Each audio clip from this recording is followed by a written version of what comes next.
think how ironic that Whoopi Goldberg and Joy Behar and the rest of the ladies on The View spend their time calling Republicans the conspiracy theorists, but they have been wrong about everything they have said over the last couple of years. The courtroom had barely settled when the verdict echoed through the room like a thunderclap. Karoline Leavitt had done the unthinkable. She had won. Her $800 million defamation lawsuit against Whoopi Goldberg and The View wasn't just a victory.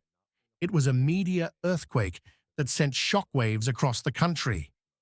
As reporters scrambled to send breaking news alerts, Karoline remained calm, almost eerily so. She didn't cheer, didn't pump a fist, didn't even blink fast. She simply nodded, closed her binder, and whispered to her attorney, "We got them."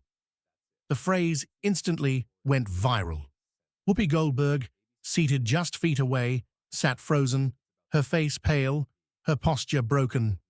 For months, she had brushed off the lawsuit as a publicity stunt, a conservative temper tantrum, as she once called it. But now, she looked like someone watching her own empire collapse in real time. The cameras captured every second. News outlets didn't just cover the story, they dissected it. Frame by frame, tear by tear, they showed Whoopi's reaction to the ruling, lips trembling, hands shaking, eyes welling up. The same woman who once thundered through The View was now whispering to her lawyer, "Is this really happening?" Karoline's legal team didn't gloat. They didn't throw a victory party in the courtroom. They just stood tall. ABC News President Kim Godwin saying in a statement, "Effective immediately, I am suspending Whoopi Goldberg for 2 weeks for her wrong and hurtful comments. While Whoopi has apologized, I've asked her to take time to reflect and learn about the impact of her comments." You know, when you're a certain age, you use words that you know from when you were a kid or you remember saying, and that's what I did today, and I shouldn't have. I should have thought about it a little longer before I said it, but I didn't. Their evidence had spoken louder than any viral clip, any daytime debate, or any snide remark made around that famous coffee table. Outside the courthouse, hundreds gathered. Some came to support Karoline. Others just wanted to see if Whoopi would speak. But neither woman emerged right away. Inside, Karoline's attorneys were still packing up stacks of evidence, emails, Slack messages, internal scripts, all of it meticulously gathered and now officially validated by the court. Social media platforms nearly exploded with the news. Leavitt victory shot to the top of trending charts within minutes. Thousands of users praised Karoline's bravery. Even users who disagreed with her politics admitted one thing.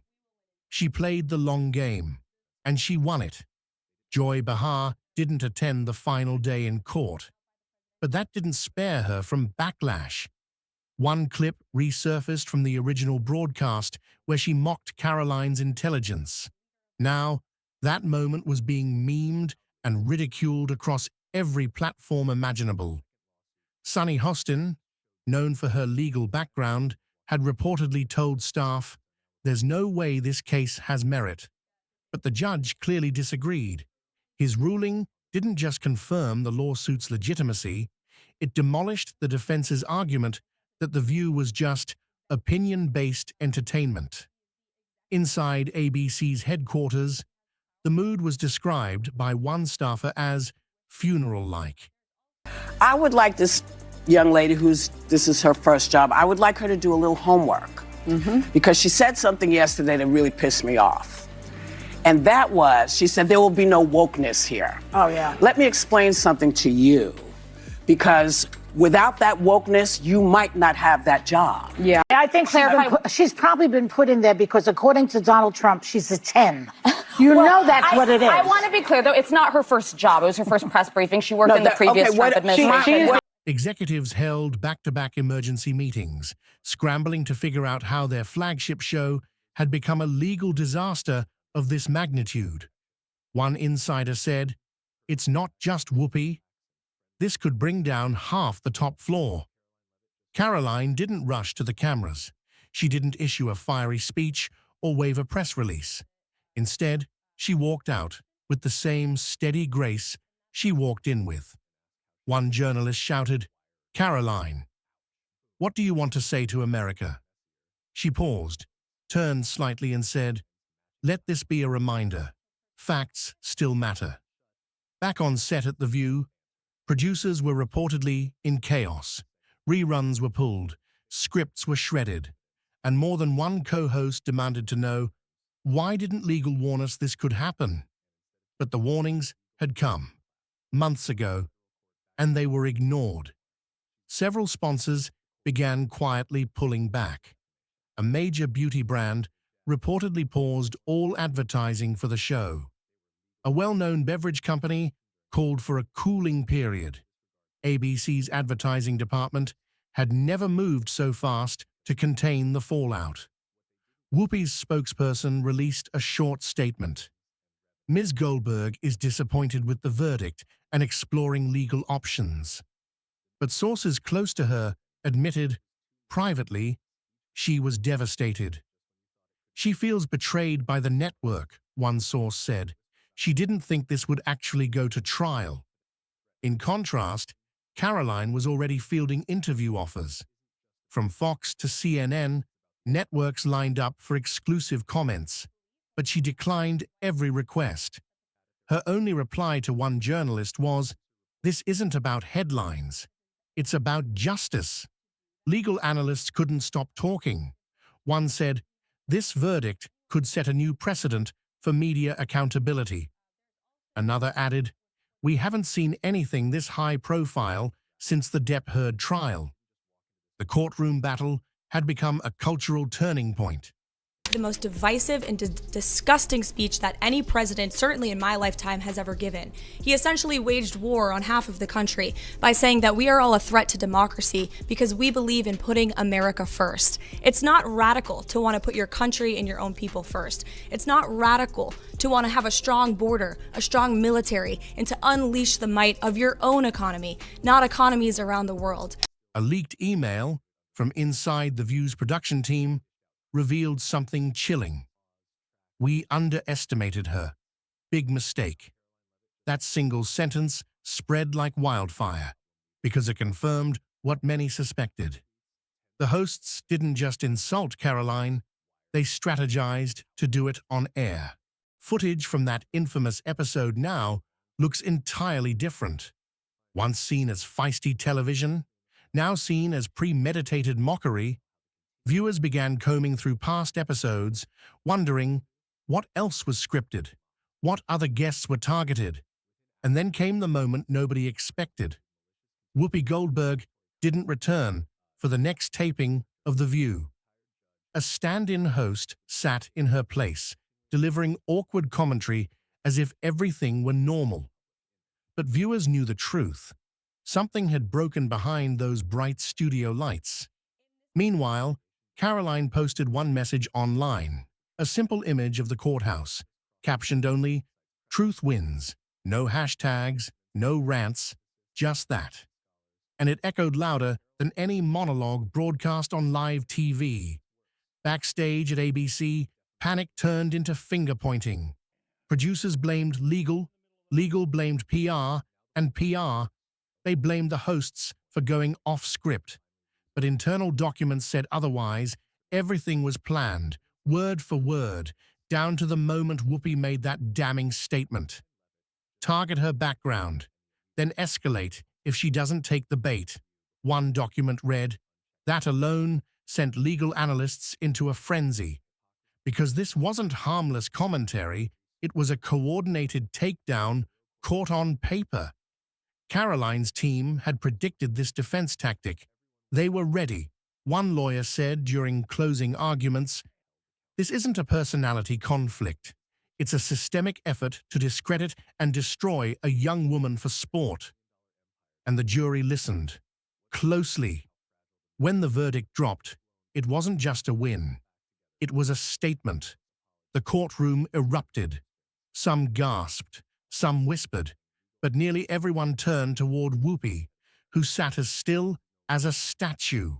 her face blank, her jaw tight, her hands clenching the table's edge. I don't care if he's pooped his pants. I don't care if he can't put a sentence together.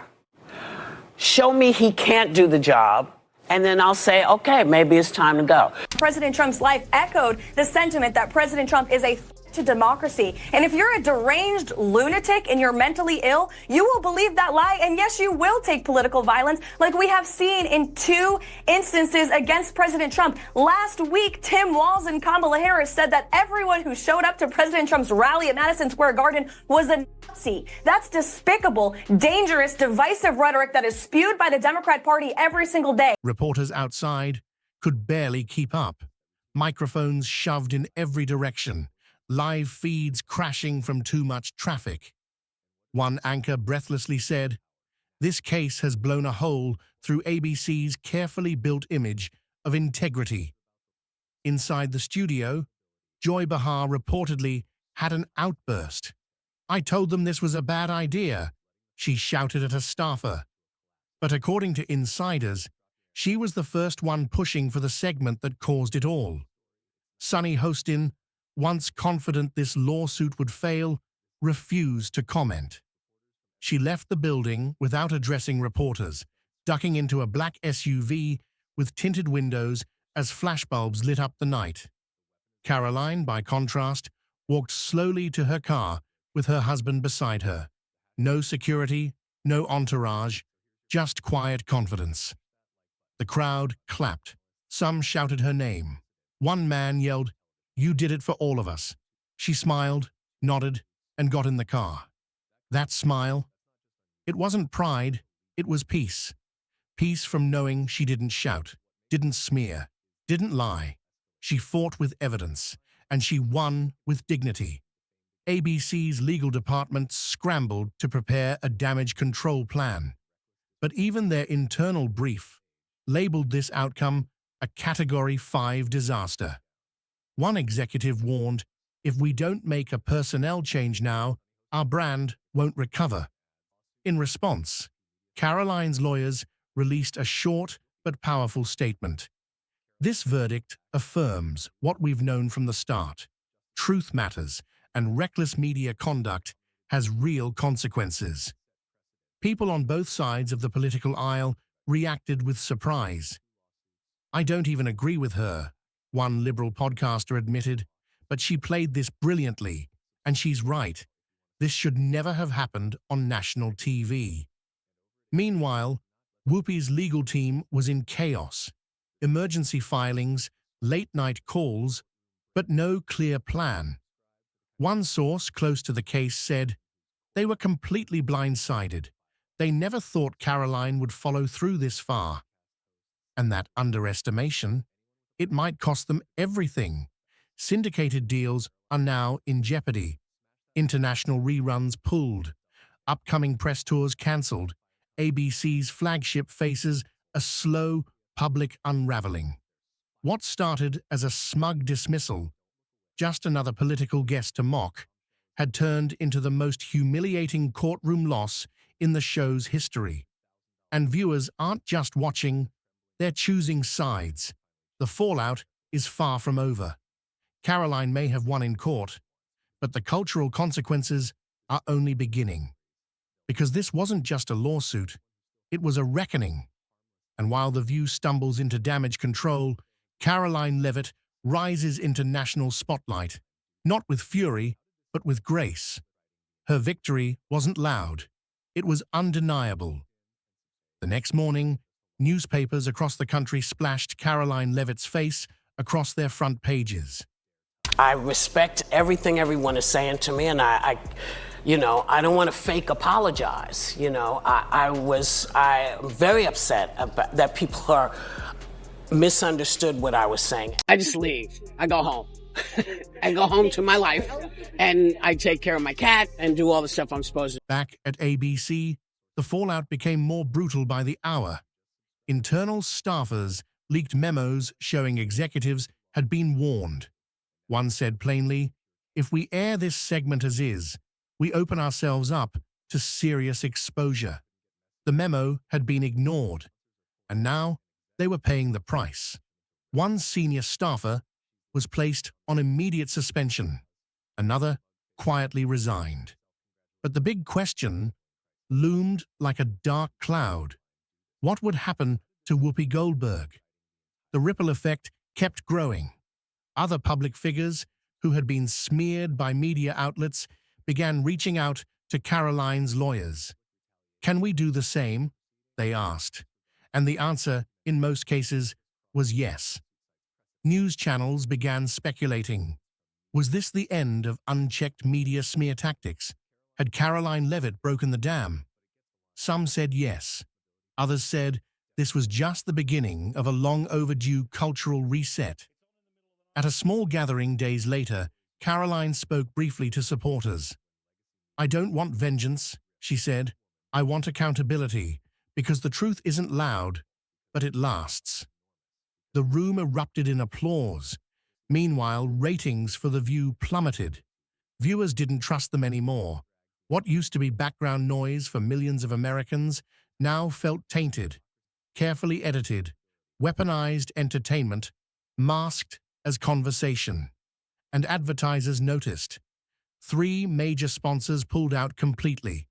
A 4th restructured their contract. The financial bleeding had begun, and executives were desperate to stop it. Within weeks, network leadership announced a new direction for The View. New hosts, new tone, new focus. But for many, the damage was irreversible. Trust once lost isn't easily regained. As for Whoopi Goldberg, she remained mostly out of sight. Rumors swirled of a memoir, a tell-all interview, even a private retreat overseas. But the woman who once commanded daytime television now struggled to be heard at all. Karoline, on the other hand, was everywhere, not by shouting, but by being the quiet face of justice. Her strength came not from spectacle, but from standing her ground when it mattered most. She didn't shout, she didn't scream, she didn't even interrupt. She just stood for truth, calm, steady, and unshakable. And in the end, the truth stood with her.